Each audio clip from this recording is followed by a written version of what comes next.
Hello everybody and welcome to Apple Autos. Today we're going to be comparing all three trims that are available on the Ford Maverick. Today we're going to be comparing the three trims, talking about what's different for the 24 if you're wanting to order one, and then we're also going to compare the differences on the 23s that we are looking at here. The first one that we're looking at is a 23 Lariat luxury package. Let's move on to the XLT. What we are looking at here is a 23 XLT with the XLT luxury package as well as the black appearance package. And what we are looking at here is my own personal 23 Ford Maverick XL hybrid. So we have two 2-liters and a hybrid, so we're going to slightly touch on the comparison between that as well. Let's get into it. Now before we get too far into the video today, I want to say that Lariat and this XLT are currently available for sale at Apple Ford Shakopee here in Shakopee, Minnesota. Apple Autos has the #1 and #2 highest rated, highest volume Ford stores in the state of Minnesota. So if you guys are interested in a new Ford, whether it's one of these amazing used Mavericks, whether it's ordering a Maverick or anything else, be sure to check out the link down in the description below. Now, starting off with trims, the Maverick XL is the base model entry-level Ford Maverick. The XLT is the mid-range Maverick. It has some of the luxury features that you would want on a day-to-day basis, and the Lariat is the all-out, most luxurious Maverick that you can possibly buy. Let's go over the three of them exterior difference-wise, and then we'll hop onto the interior, and then we're gonna drive them. Starting up with the front end, it is very easy to distinguish the trims just by looking at the front bumper or front grille, because the grille is different as we move up in trim. Here on the XL, it is just kind of a basic looking grille, a little bit cheap looking, however, it still has a nice looking design to it. I do like it. And then the headlights are just pretty basic looking. However, they get the job done well. The XL does come with LED headlights with auto high beams, so it is, I mean, for being a base model entry-level vehicle that have auto high beams and nice LED headlights, it's very easy to see at night. I'm pretty happy with them. As we move our way up to the XLT, this one does have the black appearance package, meaning we do have a different design headlight. If you don't have the black appearance package, it is pretty much the exact same headlight you get on the XL. It is kind of hard to distinguish them, even though I think there's a very minor change. Since it's the black appearance package, we also have the black out Ford logo. We have a different design going on in the grille, just minorly reworked opposed to the XL over there. And then you do have some other options when you get to the XLT. You can get a couple more trims, such as the FX4 or the Tremor if you do have the 2-liter all-wheel drive. If you do get those, with the Tremor, you get a different front grille yet again. You get some exposed tow hooks with both the FX4 and the Tremor, as well as with the Tremor, you get a totally different front bumper to improve the approach angles. As you move our way up to the Lariat, we once again have a different design grille. Definitely the best looking of the three, of course, as we are at the highest trim. We also have a silver, kind of a silver piece that runs along the sides of the headlights. We also have the nicest looking headlights of the bunch with some nice LED daytime running lights. We do have auto high beams across the bunch. And then once again with the Lariat, you have the options of the FX4 and the Tremor, which do have a very similar appearance to they do on the XLT with a couple of different tweaks. There's just a few things that look minorly different if you look at these photos here. Then also on the Tremor, inside of the grille, you do get the sensor for adaptive cruise control.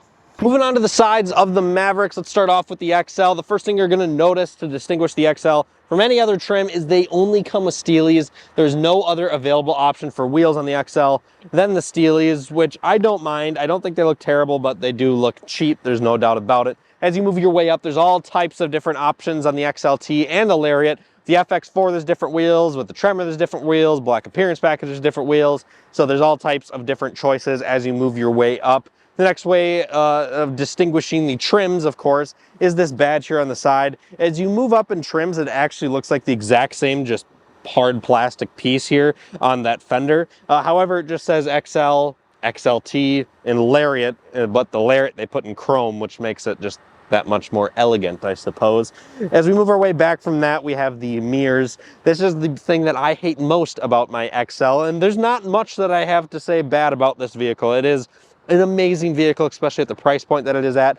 They are truly fantastic, and I love my Mavericks. This is the second one that I've had, and I actually have a Lariat on order now, so I'm really excited for that to show up. But this is what I hate most about my XL. Reasons for that is I live here in Minnesota. It's a very cold climate, and when we move into the winter months, ice tends to build up on my mirrors here, and they're not power mirrors. You actually hand adjust them.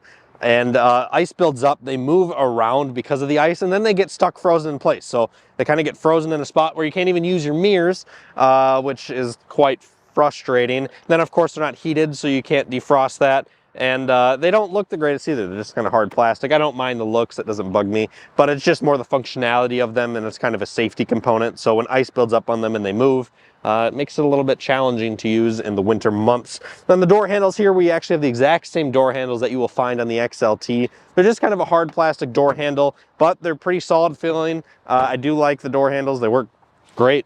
I don't think that they look bad at all. Here's something you probably won't find in most other Maverick videos that people aren't aware of. Here on the hybrid, we can't actually just pop the gas cap by touching it. If you do that on the 2-liter, you can do that. So if you have the hybrid, you actually have to go into your interior over here. You open the door and there is a gas cap release button. You tap that and it electronically pops itself open. So only on the hybrid is there a gas cap release on the inside. Moving on to the XLT. Now the only differences you're going to notice here is, of course, that badge now says XLT on it, and instead of it being a hard plastic, it's now glossy black when it says XLT in, so they make it a little bit fancier as you move your way up. The mirrors, however, are a huge upgrade. We have a painted mirror cap, we have heated mirrors, we also have this nice little blind spot mirror in the corner, and then on top of that, when you move up to the XLT, if you get the Co-Pilot 360 Plus package, please correct me if I said that wrong, you get blind spot assist on these mirrors, which you can get in the XLT, so that's super beneficial. But I will admit, driving my Maverick around on a day-to-day basis, I do not think that the blind spots are very bad, so I do believe that you could stick with these mirrors and be just fine. When you move up to the XLT, you also get this, the door keypad code. A lot of Ford people absolutely love this thing across America, and I have to admit it is super convenient to be able to throw your keys in the car, lock them in, and type in your code, and you're back in your truck, not having to worry about holding the key on you. I do think this is a really nice, slick feature. I wish I had it. Moving our way on to the Lariat, the biggest thing you're gonna notice is we have fancy painted door handles, which feel very nice. Not only that, but we now have keyless entry, which is pretty slick. Keep your key in your pocket, grab the door handle, she unlocks. You can lock it by tapping it right up top. So that is definitely a convenient feature. We also now have on 2024s, we have blind spot assist standard because the Lariat luxury package is now standard. For 2023, that used to be an option. So if you are shopping, be sure to look for ones with the Lariat luxury package. With the XLT, it is still an option in 24 to get the XLT luxury package, but it is now standard here on the Lariat. I have to admit, I also do love the base Lariat wheels. When I say base, I mean like you can get different wheels with the FX4, you get different wheels with the Tremor, you get different wheels with the black appearance package, whatever. Just these base chrome-faced wheels with the black accents look so good. I really like these wheels, and they look really cool when it's rolling down the road. Moving around back, let's change it up a little bit. We'll start with the Lariat, work our way down to the XL, and the first thing that you're going to notice around back is the minorly different taillights that you get. You get this nice little LED line that runs in the exterior. However, they're not LED bulbs themselves, just this lining on the outside. I have to admit, it is not super noticeable unless you have the black appearance package, which I'll show you when we get down to the XL. This one does not have the 4K tow package, so we do not get that trailer connector there, but we do have a hitch, and since this is the 2-liter all-wheel drive, we have 2,000 pounds of towing capacity. We actually have 2,000 pounds of towing capacity standard across the entire lineup unless you get that 4K tow package, which bumps it up to double of 4,000 pounds. We also have a backup camera right under the Ford logo there, but you're going to get that across the entire lineup. Moving our way into the bed of the Lariat. Now there is a few things different. If you're ordering a 24, bed liner is now standard on the Lariat, which is really convenient. I'm a big fan of bed liner. Not only that, but we also have some different rails on the inside of the bed that are different, that are also standard with the Lariat. And but let's talk about what we get here on the 23. We have this nice little LED light. We have a power outlet. On the opposite side here, we have this little cubby that's full of storage. We have some tie downs that are on the actual bed itself, as well as a couple tie downs that are hanging up in the air. Of course, this does have a tonneau cover on it, which this is an aftermarket tonneau cover. Moving on to the back of the XLT. Since this one does have the black appearance package, we get that cool looking Ford logo. And like I brought up earlier when you were looking at the Lariat, as you can see these taillights, they look so cool the way that LED line just kind of pops with the slight smoke or tint of the black appearance package. I really, really do like it. This one also does feature the 4K tow package, which means we get this connector down here. And then we also get something different on the interior. Since we have the 4K tow package, we get this trailer brake controller, which sits just to the left of the driver's knee. One of the other things I did forget to bring up on the Lariat and the XLT here, we do have a power locking and unlocking tailgate that you can lock with just the key, so that is pretty convenient. We do not get that on the XL. On the back of the XL, we do still have a backup camera. However, this one is optioned without a hitch. That is a $100 option. Standard on the Lariat that we were looking at over there. And we can see we do not have that little line around the outside of the taillight. Just kind of one big red housing, basically. On the bed, I should also mention, I didn't bring this up when we looked at the XLT. The XLT has that same light and cubby storage, where here on the XL, we don't have any of that. We're just gonna have these two blocked off spaces that are held in by 10 mils. We don't have as many tie downs in the bed. Up there, we don't have any tie downs, but we do still have a very usable bed. This one does come with Ford's Tough Bed liner, which is a $500 option. Let's go ahead and talk about the interiors between the XL, the XLT, and the Lariat. Starting off in the XL, right off the bat, I need to apologize. This is my personal vehicle, and I just got back from a long road trip. It is an absolute disaster in here because I was just not thinking, and I decided to let my girlfriend come with me and just trash the entire interior, because that's what she likes to do, it seems like. Now, on the inside of here, there is a lot of really, really nice features at a vehicle at this price point. The sticker on my Maverick that we're looking at here is $24,100, so a very, very cheap, affordable vehicle here in 2023. They did have a price jump in 2024, and here's something else that's kind of different about the 24. So the hybrid used to be the standard motor with a optional 2-liter and then optional all-wheel drive on top of that. Now the standard motor is the 2-liter with optional all-wheel drive, and then the upgraded option is the hybrid. Not only that, but there's also a price jump on top of that, about an $800 price increase. However, every time I go to build one on the Ford website, it just seems to keep going up, so I'm not sure if that has gone up more since. I apologize that I'm not up to date on my Ford numbers when ordering one, but just know that they are more expensive in 2024 than they were in 2023.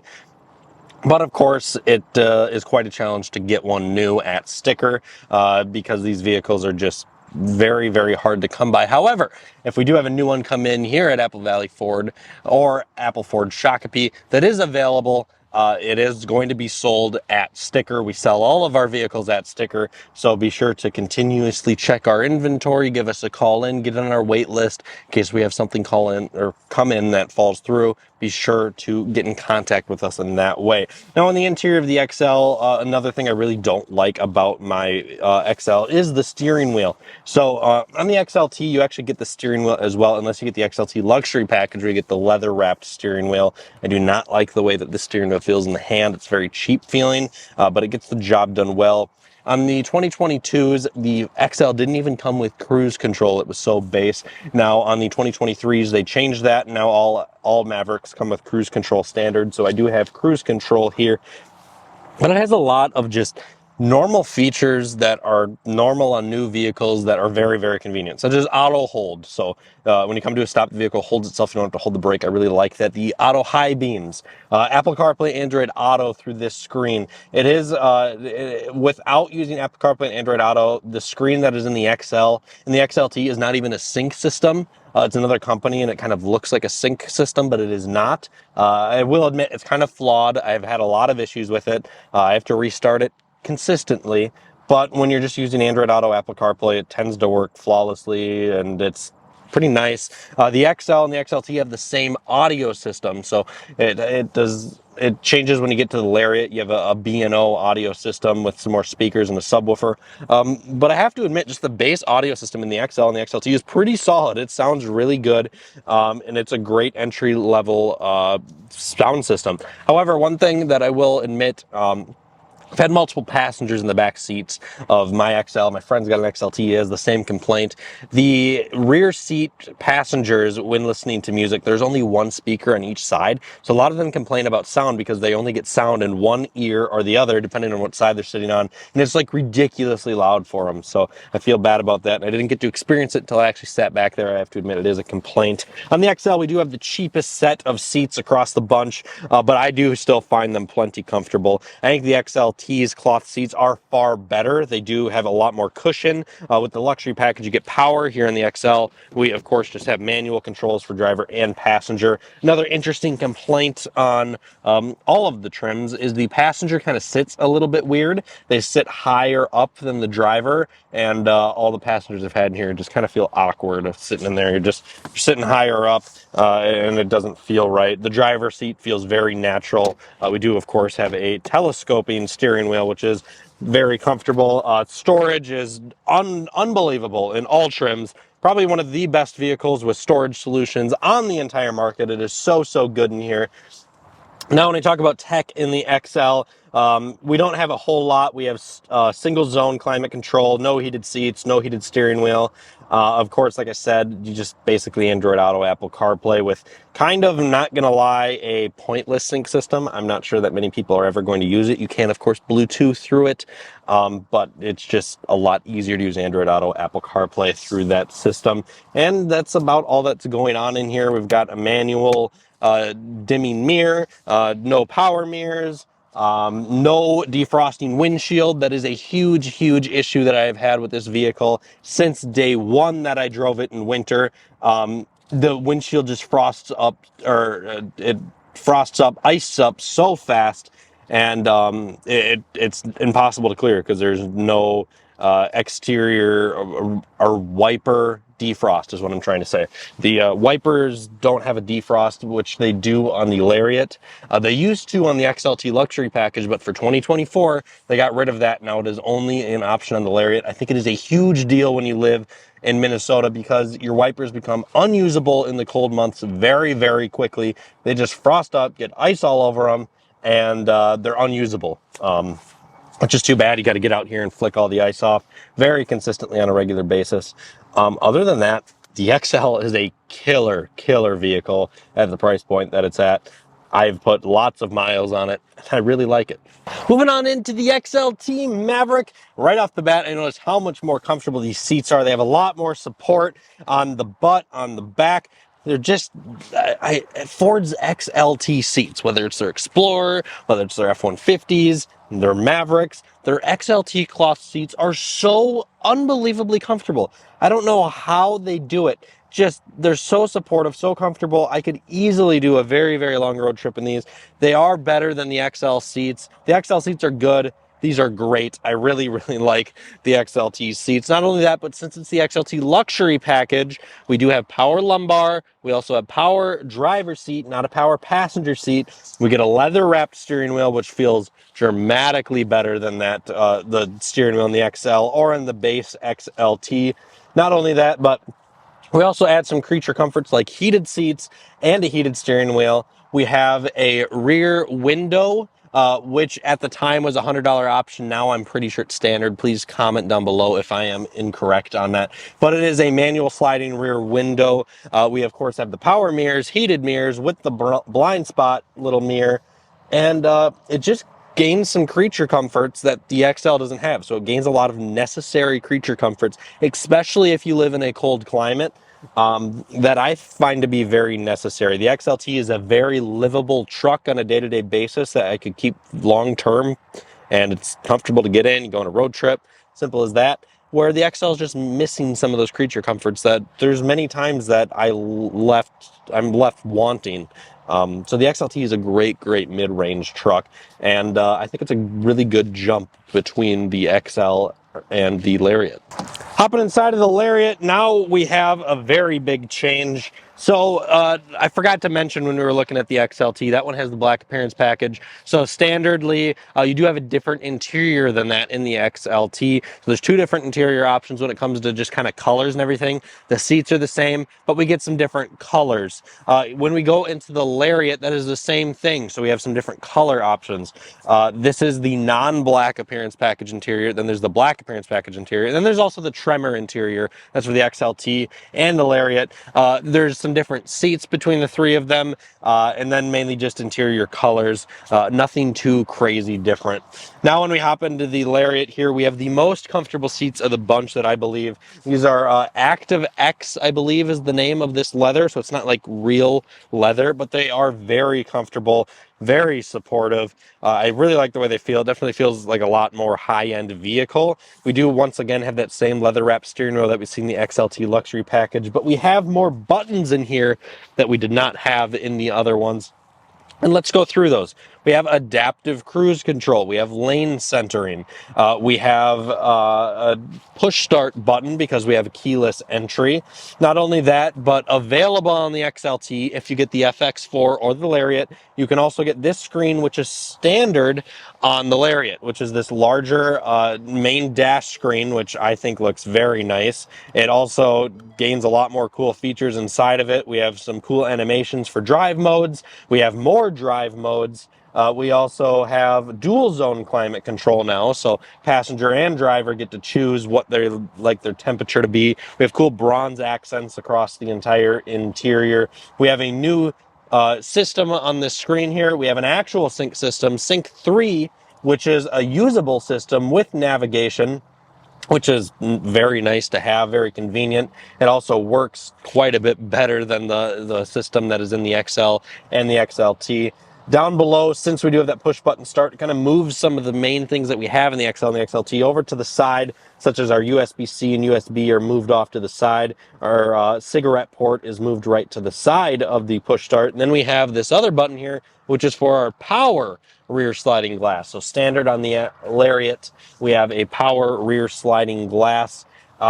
So the Lariat is kind of definitely the biggest jump of the group when it comes to getting more features. So we have the upgraded audio system in here. We have the B&O audio system, some more speakers, a subwoofer. It sounds a lot more crisp.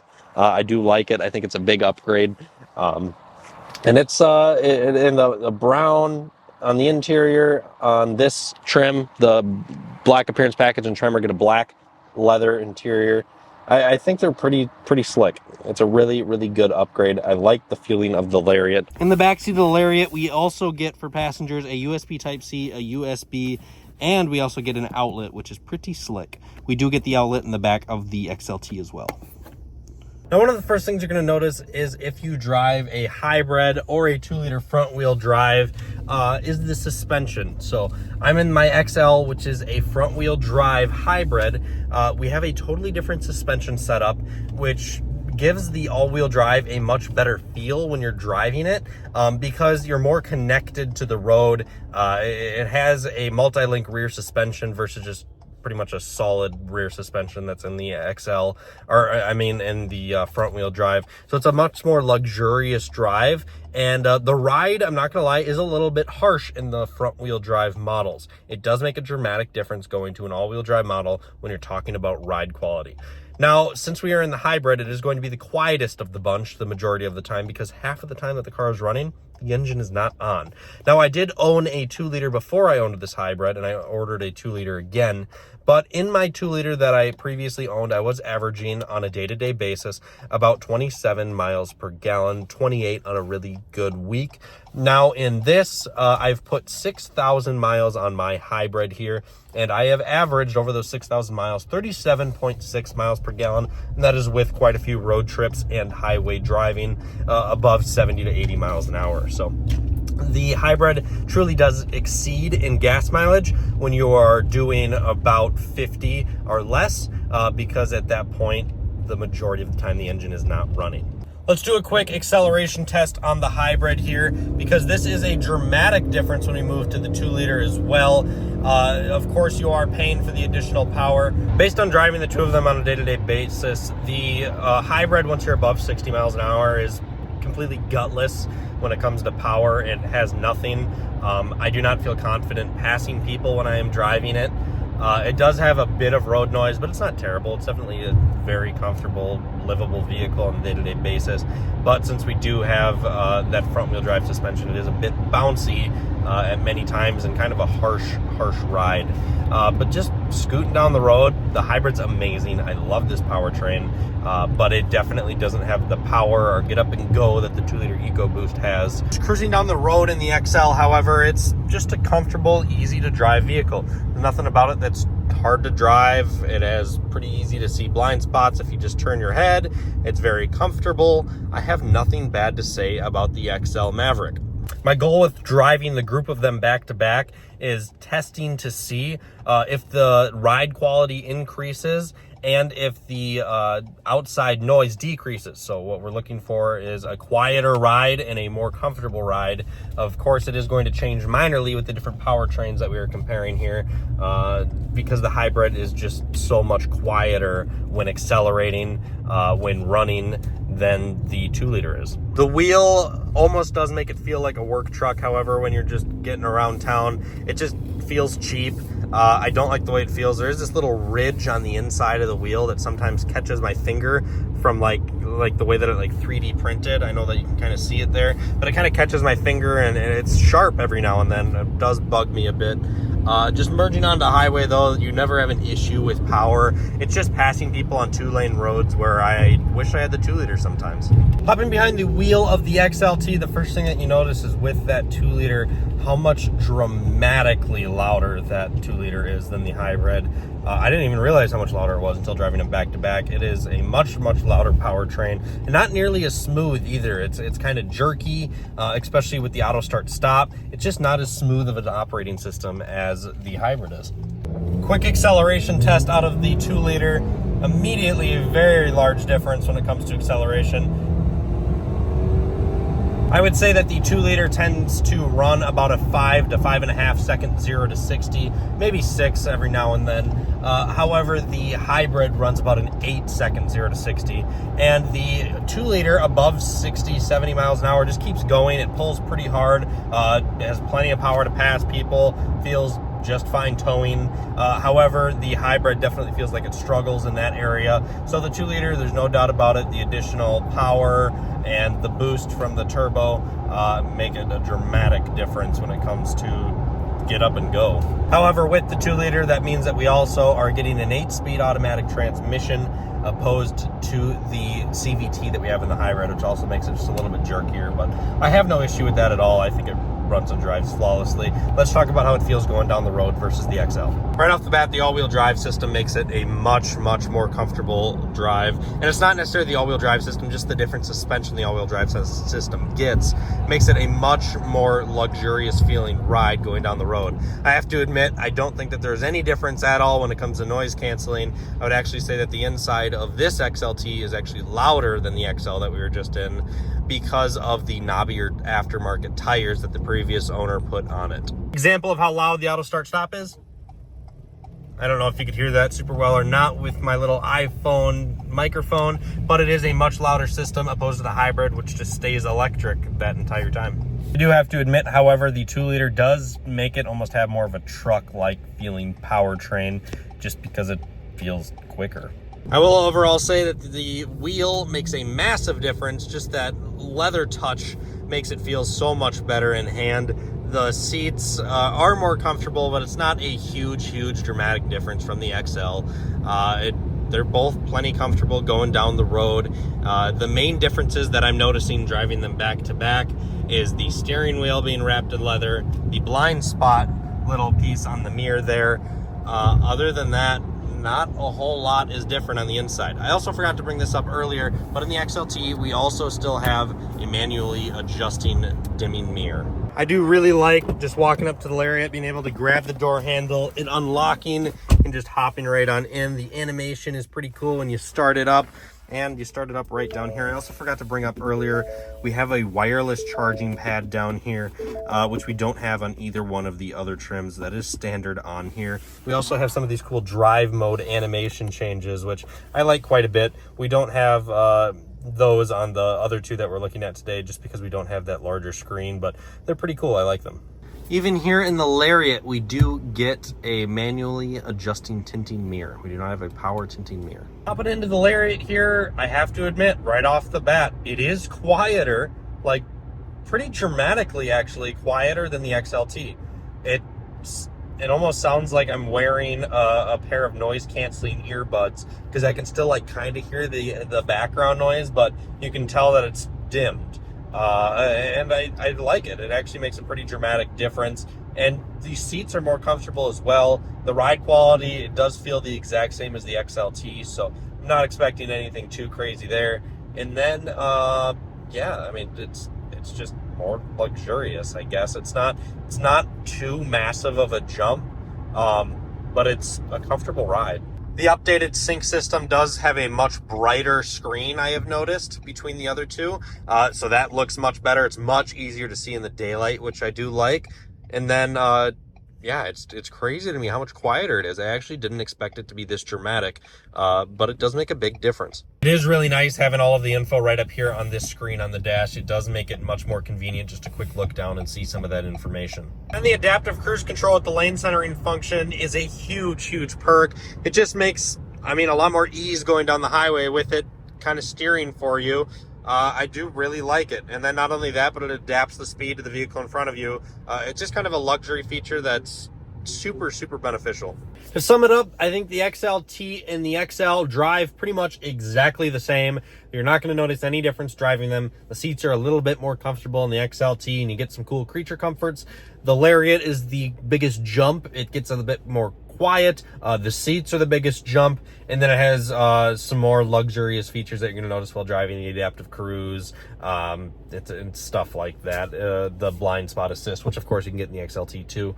But yeah, I ultimately, if I were to purchase one of these brand new, keep it for the rest of my life, I would probably pick the XLT. I'm not gonna lie, I think it's the best mid-range of the bunch. You get a lot of the stuff that you can get on the Lariat on the XLT, and I think it's just the best bang for your buck out of the group of them. I think the XL is a little bit too base owning one. I think the XLT has everything that you need, and I think the Lariat has a little more than you need. So yeah, that's my summary. Let me know what you guys think down in the comments below. And yeah, I had a lot of fun checking out the three of these today. Thank you guys so much for tuning in. Look forward to seeing you guys next time here at Apple Autos.